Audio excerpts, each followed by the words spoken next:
नमस्कार, जय हिंद, वंदे मातरम दोस्तों। स्वागत है आप सभी का हमारे YouTube चैनल स्टडी पॉइंटर्स में। और आज हम आपके लिए लेकर आ चुके हैं एक बेहतरीन क्लास प्राचीन भारत के इतिहास से। आज हम मौर्यकाल पढ़ने वाले हैं और इससे पहले हमने आपको जो वीडियो प्रोवाइड कराए हैं तो उसका हमने एक प्लेलिस्ट बना दिया है, तो वहाँ पर आप लोग उन सारे वीडियो को देख सकते हैं और इसके डिस्क्रिप्शन में भी हमने वो लिंक वहाँ पर प्रोवाइड करा दिए हैं, तो वहाँ से भी जाकर आप उनको कंप्लीट कर सकते हैं। तो UPSSC जो पेट का एग्ज़ाम आपका लगा हुआ है अक्टूबर में, उसकी तैयारी हम यहाँ पर विधिवत जो है चैप्टर वाइज करा रहे हैं आपको। तो जो लोग चैनल से पहली बार जुड़े हैं तो चैनल को सब्सक्राइब कर लेना और बेल आइकॉन को प्रेस कर लेना, जिससे कि आने वाली वीडियो का नोटिफिकेशन आपको सबसे पहले मिल सके। तो चलिए वीडियो को शुरू करते हैं। तो सबसे पहले हम आपको यहाँ पर दिखाना चाहते हैं कि जो आपका यहाँ पर सिलेबस है उसके अकॉर्डिंग हमने आपको जो चैप्टर कंप्लीट करा दिए हैं। तो भारतीय इतिहास की अगर यहाँ पर बात करें तो सिंधु घाटी की सभ्यता हुआ, वैदिक संस्कृति हुआ, बौद्ध धर्म, जैन धर्म, ये हम आपको कंप्लीट करा चुके हैं। और आज हम यहाँ पर डिस्कस करने वाले हैं मौर्य वंश के बारे में, यानी कि मौर्य समाज के बारे में। तो चलिए देखते हैं आज की क्लास का पहला क्वेश्चन। तो पहला क्वेश्चन आपके सामने यहाँ पर दिया गया है कि मौर्य काल की अवधि जो है ये कब से कब तक की है। तो 322 ईसा पूर्व से लेकर 185 ईसा पूर्व तक ये जो अवधि है ये आती है मौर्य काल के अंतर्गत। तो सभी लोग इसको याद कर लीजिएगा, बहुत ही इंपॉर्टेंट है आपके लिए। चलते हैं अगले क्वेश्चन की तरफ। अगला प्रश्न आपके सामने यहाँ पर आ चुका है, मौर्य समाज की स्थापना किसने की थी। तो इसकी स्थापना जो की थी ये की गई थी चंद्रगुप्त मौर्य के द्वारा। किसके द्वारा की गई थी मौर्य समाज की स्थापना? चंद्रगुप्त मौर्य के द्वारा मौर्य समाज की स्थापना की गई थी। अगला प्रश्न आपके सामने यहाँ पर दिया है, मौर्य समाज में प्रचलित मुद्रा का नाम क्या था। तो मौर्य समाज में जो प्रचलित मुद्रा थी उसका नाम था पड़। इस तरीके से ये लिखा है। तो पड़ जो थी ये यहाँ की मुद्रा थी।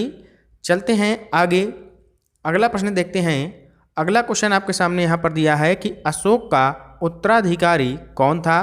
तो अशोक का उत्तराधिकारी बना था कुणाल। कौन बना था? कुणाल इसका सही उत्तर हो जाएगा। नेक्स्ट क्वेश्चन आपके सामने यहाँ पर दिया है, मुद्रा राक्षस का लेखक कौन था। तो मुद्रा राक्षस के जो लेखक थे वो थे विशाख दत्त। कौन थे? विशाख दत्त इसका सही उत्तर हो जाएगा। और मुद्रा राक्षस जो है बहुत ही इंपॉर्टेंट यहाँ पर है आपके लिए, तो इसको आप लोग जरूर याद रखिएगा। अगला क्वेश्चन देखते हैं। अगला क्वेश्चन आपके सामने यहाँ पर दिया है, वह व्यक्ति कौन है जिसका नाम देवान प्यादशी भी था। तो बताइएगा कि वह व्यक्ति कौन है जिसका नाम देवान प्यादशी भी था। तो ये बोला जाता था मौर्य सम्राट अशोक को। मौर्य सम्राट अशोक को देवान प्यादशी भी बोला जाता था। चलते हैं नेक्स्ट क्वेश्चन की तरफ। अगला प्रश्न आपके सामने यहाँ पर दिया है, कौटिल्य यानी कि चाणक्य किसका प्रधानमंत्री था। तो ये थे चंद्रगुप्त मौर्य के प्रधानमंत्री। किसके थे? चंद्रगुप्त मौर्य के प्रधानमंत्री थे कौन? कौटिल्य। अगला क्वेश्चन आपके सामने दिया है, कलिंग विजय के उपरांत अशोक महान ने किस धर्म को अंगीकार कर लिया था। तो इन्होंने किया था बौद्ध धर्म को। किसको किया था अंगीकार? बौद्ध धर्म को अशोक महान ने अंगीकार कर लिया था। किस वजह के बाद? कलिंग विजय के बाद में। तो ये जितने भी हम आपको क्वेश्चन करा रहे हैं ये सारे इंपॉर्टेंट हैं आपके लिए, इनको आप लोग जरूर नोट कर लीजिएगा, याद रखिएगा। अगला क्वेश्चन आपके सामने यहाँ पर आ चुका है, चंद्रगुप्त के शासन विस्तार में किसने मुख्य रूप से मदद की थी। तो बताइएगा किसने मदद की थी। तो ये की थी चाणक्य ने। चाणक्य ने यहाँ पर बहुत ही ज़्यादा मदद की थी। चलते हैं आगे। अगला क्वेश्चन है, सांची किस कला व मूर्तिकला का निरूपण करता है। तो ये करता है बौद्ध धर्म का निरूपण। बहुत ही अच्छा क्वेश्चन है। नेक्स्ट क्वेश्चन चलते हैं। अगला प्रश्न आपके सामने यहाँ पर आ चुका है, सम्राट अशोक की वह पत्नी कौन थी जिसने उसको प्रभावित किया था। तो इनका नाम है कारुवाकी। कारुवाकी ये पत्नी ऐसी थी जिन्होंने इनको प्रभावित किया था। चलते हैं आगे, अगला प्रश्न देखते हैं। अगला क्वेश्चन है, अशोक ने अपने सभी अभिलेखों में एक रूपता से किस प्राकृत का प्रयोग किया था। तो इन्होंने किया है मागधी का। ठीक है, मागधी इसका राइट आंसर हो जाएगा। आगे देखते हैं अगला प्रश्न, बिंदुसार ने विद्रोहियों को कुचलने के लिए अशोक को कहाँ भेजा था। तो इन्होंने भेजा था कहाँ पर? तक्षशिला में। ठीक है, क्लियर हो गया होगा। अगला प्रश्न है, मेगास्थनीज ने भारतीय समाज को कितने श्रेणियों में विभाजित किया था? तो इन्होंने किया था 7 श्रेणियों में विभाजित। कितने श्रेणियों में किया था विभाजित? 7 श्रेणियों में विभाजित किया था। अगला प्रश्न देखते हैं, कौटिल्य के अर्थशास्त्र में किस पहलू पर प्रकाश डाला गया है? तो इस पर डाला गया है राजनीतिक नीतियों पर प्रकाश। किस पर डाला गया है? राजनीतिक नीतियों पर। यहाँ पर अशोक का जो आपका कौटिल्य के जो अर्थशास्त्र में जो है प्रकाश किस पर डाला गया है? राजनीतिक नीतियों पर। चलते हैं आगे। अगला प्रश्न है आपके सामने, पाटलिपुत्र को किस शासक ने सर्वप्रथम अपनी राजधानी बनाया था? तो ये बनाया था चंद्रगुप्त मौर्य ने। किसने बनाया था? चंद्रगुप्त मौर्य ने जो है यहाँ पर पाटलिपुत्र को अपनी पहली यानी कि सर्वप्रथम राजधानी बनाया था। देखते हैं नेक्स्ट क्वेश्चन, पाटलिपुत्र में स्थित चंद्रगुप्त का महल मुख्यतः बना था। तो ये बना था किसका? लकड़ी का। किसका बना था? लकड़ी का बना था। अगला प्रश्न है आपके सामने, बराबर यानी कि गया जिला की गुफाओं का उपयोग किसने आश्रय गृह के रूप में किया है? तो ये किया है किसने? आजीविका संप्रदाय के सन्यासियों द्वारा। किसने किया है? आजीविका संप्रदाय के सन्यासियों द्वारा इसका जो है प्रयोग किया गया है।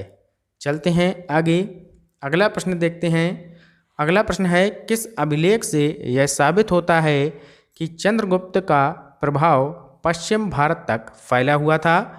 तो ये जो है कहाँ पर मिलता है?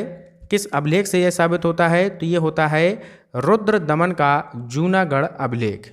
रुद्र दमन का जूनागढ़ अभिलेख से ये जो है साबित होता है। आगे देखते हैं अगला क्वेश्चन, केवल वह स्तंभ जिसमें अशोक ने स्वयं के मगध का सम्राट बताया है, तो इस स्तंभ को जाना जाता है भाब्रू स्तंभ के नाम से। किसके नाम से? भाब्रू स्तंभ के नाम से इसको जाना जाता है। अगला क्वेश्चन है, अर्थशास्त्र का लेखक समकालीन था? तो ये था चंद्रगुप्त मौर्य के समकालीन। ठीक है, चलते हैं आगे। नंद वंश के पश्चात मगध पर किस राजवंश ने शासन किया था? तो ये किया था मौर्य वंश ने। ठीक है, अगला क्वेश्चन है आपके सामने, मौर्य काल में शिक्षा का सर्वाधिक प्रसिद्ध केंद्र कौन सा था? तो तक्षशिला जो है सबसे प्रसिद्ध केंद्र था। नेक्स्ट क्वेश्चन देखते हैं, मेगास्थनीज की पुस्तक का नाम क्या है? तो मेगास्थनीज की पुस्तक का नाम है इंडिका। और ये एक बहुत ही बेहतरीन क्वेश्चन है, इम्पॉर्टेंट है आपके लिए। कई बार पूछा जाता है कि इंडिका जो है किसकी पुस्तक है? तो ये है मेगास्थनीज की पुस्तक। इनको आप लोग जरूर याद रखिएगा। देखते हैं अगला प्रश्न आपके सामने क्या आता है। यहाँ पूछा गया है कि जिसके ग्रंथ में चंद्रगुप्त मौर्य का विशिष्ट रूप से वर्णन हुआ है, तो वह है कौन सा? विशाखदत्त का ग्रंथ। अगला क्वेश्चन देखते हैं, वह स्रोत जिसमें पाटलिपुत्र के प्रशासन का वर्णन उपलब्ध है, तो ये कहलाता है क्या? इंडिका। इंडिका में जो है पाटलिपुत्र के प्रशासन का वर्णन किया गया है। और इंडिका किसकी पुस्तक है? तो ये है मेगास्थनीज की। तो ये भी आप लोग याद रखिएगा। आगे देखते हैं नेक्स्ट क्वेश्चन, अशोक के शिलालेखों में प्रयुक्त भाषा है? तो अशोक के जो शिलालेख हैं वो किस भाषा में लिखे गए हैं? तो ये लिखे हुए हैं प्राकृत भाषा में। चलते हैं आगे। नेक्स्ट क्वेश्चन देखते हैं, प्रथम भारतीय साम्राज्य किसके द्वारा स्थापित किया गया? तो ये स्थापित किया गया था चंद्रगुप्त मौर्य के द्वारा। अगला प्रश्न है, उत्तराखंड में अशोक का एक शिलालेख स्थित है और ये कहाँ पर है? तो ये है आपका कालसी में। कहाँ पर है? कालसी में है। अगला प्रश्न है आपके सामने, सांची का स्तूप किसने बनवाया था? तो ये बनवाया था अशोक ने। किसने बनवाया था? अशोक ने इसको जो है बनवाया था। आगे चलते हैं। अगला प्रश्न है आपके सामने, अशोक के शिलालेखों को पढ़ने वाला प्रथम अंग्रेज कौन था? तो ये थे जेम्स प्रिंसेप। कौन थे? जेम्स प्रिंसेप थे। आगे चलते हैं। नेक्स्ट क्वेश्चन है, प्राचीन भारत का वह प्रसिद्ध शासक जिसने अपने जीवन के अंतिम दिनों में जैन धर्म को अपनाया था, ये हैं कौन से? चंद्रगुप्त मौर्य। चंद्रगुप्त मौर्य ने अपने अंतिम दिनों में जैन धर्म को यहाँ पर अपना लिया था। बहुत ही फेमस क्वेश्चन है। चलते हैं नेक्स्ट क्वेश्चन की तरफ। कलिंग युद्ध की विजय तथा क्षत्रियों का वर्णन अशोक के किस स्तंभ में है, यानी कि किस शिलालेख में है? तो ये है शिलालेख 13 में। इसका वर्णन किस में है? शिलालेख 13 में इसका वर्णन है। आगे देखते हैं अगला प्रश्न। प्रसिद्ध यूनानी राजदूत मेगास्थनीज भारत में किसके दरबार में आए थे? तो ये आए थे चंद्रगुप्त मौर्य के दरबार में। आगे देखते हैं अगला क्वेश्चन। चंद्रगुप्त मौर्य ने सेलुकस को कब पराजित किया था? तो इन्होंने किया था 305 ईसा पूर्व में। 305 ईसा पूर्व इसका सही उत्तर हो जाएगा।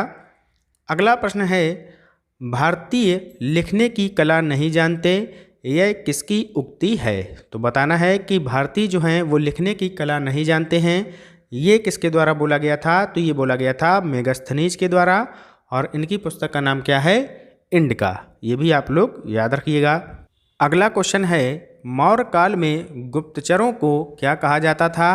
तो इनको कहा जाता था गूढ़ पुरुष। क्या कहा जाता था? गूढ़ पुरुष इन्हें कहा जाता था। अगला प्रश्न है आपके सामने, अशोक का समकालीन तुर्मय कहाँ का राजा था? तो ये जो है कहाँ का राजा था? ये आपका मिस्र का राजा था। आगे देखते हैं अगला प्रश्न। किस ग्रंथ में शूद्रों के लिए आर्य शब्द का प्रयोग हुआ है? तो ये हुआ है अर्थशास्त्र में। अर्थशास्त्र में जो है शूद्रों के लिए आर्य शब्द का प्रयोग यहाँ पर किया गया है। आगे चलते हैं। नेक्स्ट क्वेश्चन है, कौटिल्य द्वारा रचित अर्थशास्त्र कितने अधिकरणों में विभाजित है? तो ये जो है 15 अधिकरणों में विभाजित है। अगला प्रश्न है, अर्थशास्त्र की रचना लगभग कब हुई थी? तो ये हुई थी 322 ईसा पूर्व में। नेक्स्ट क्वेश्चन है, अर्थशास्त्र में अध्यायों की संख्या कितनी है? तो इसमें जो है टोटल 150 अध्याय हैं। अगला प्रश्न है, अर्थशास्त्र में कुल विषय कितने हैं? अगर ये क्वेश्चन आए तो इसका आंसर हो जाएगा आपका 180 टोटल यहाँ पर विषय हैं। आगे देखते हैं। नेक्स्ट क्वेश्चन है, अर्थशास्त्र में कुल श्लोक कितने हैं? तो इसमें टोटल जो है 6000 श्लोक हैं। कितने हैं? कुल टोटल 6000 श्लोक हैं। कुल विषय कितने हैं? तो 180 विषय हैं। अध्यायों की संख्या अगर पूछी जाए तो अध्याय टोटल 150 हैं, और इसकी रचना जो हुई थी अर्थशास्त्र की वो 322 ईसा पूर्व में हुई थी। तो ये सारी बातें अर्थशास्त्र के बारे में आपको पता होनी चाहिए, इम्पॉर्टेंट है आपके लिए। तो ये था आज का इम्पॉर्टेंट लेक्चर जो हमने आपके साथ डिस्कस किया। वीडियो कैसा लगा ज़रूर कमेंट बॉक्स में बताएं। मिलते हैं एक नए टॉपिक के साथ, तब तक के लिए good bye, have a nice day. जय हिंद, जय भारत।